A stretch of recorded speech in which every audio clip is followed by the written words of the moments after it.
at sagutin ang ilan sa mga puntong ibinigkas nitong nagdaang ilang oras na.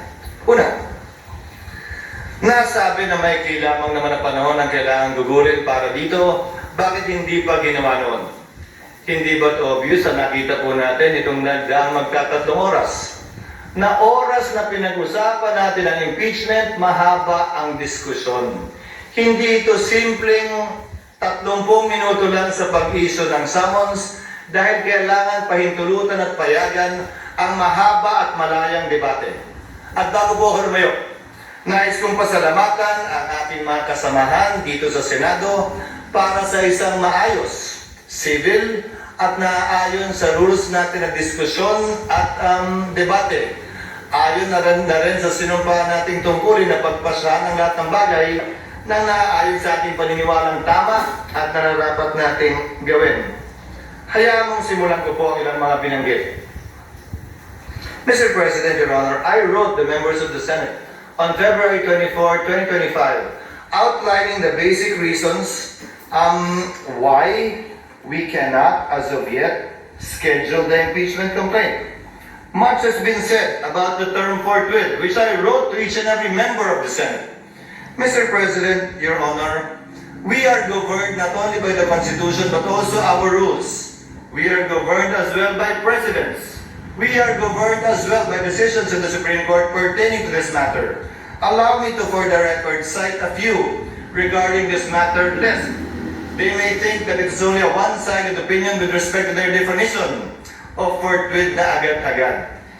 Kada senador marahil may kanya-kanyang opinion kaugnay nito. Hindi ko pwedeng hayaan na sa record natin ay hindi may sabi ang ibang opinion kaugnay nito.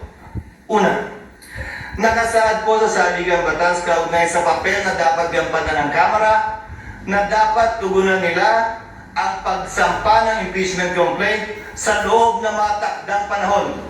Kung ilang session days para ilagay sa calendar, ilang session days para ilagay sa Committee on Justice, ilang session days para pagpasahan, ilang session days para pagdesisyonan ng plenaryo ng Kamara. Nakalagay din sa rules ng Kamara, anumang impeachment complaint regularly filed by one member, dapat po immediately, hindi po forthwith, immediately, i-transmit ng Secretary General sa Speaker. Nakalagay din sa sariling rules ng Kamara, ang Speaker dapat sa loob ng 10 araw i-refer sa Committee on Justice. Bakit mahalaga yun?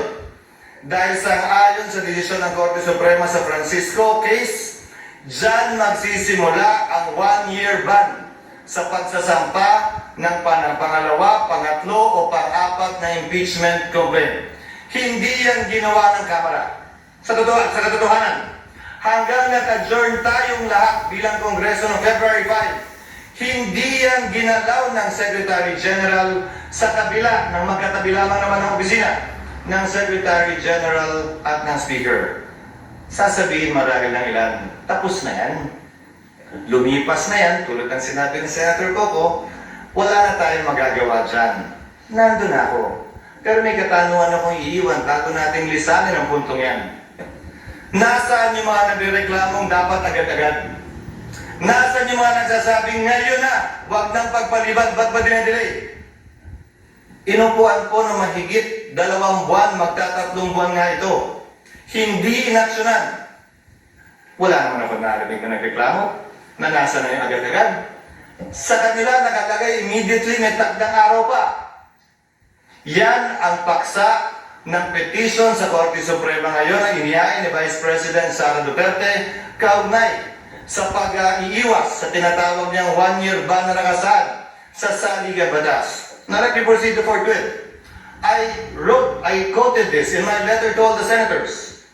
Forthwith, citing various cases, Mr. President, Your Honors, means within a reasonable time, which may be longer or shorter period according to the circumstances of a particular case.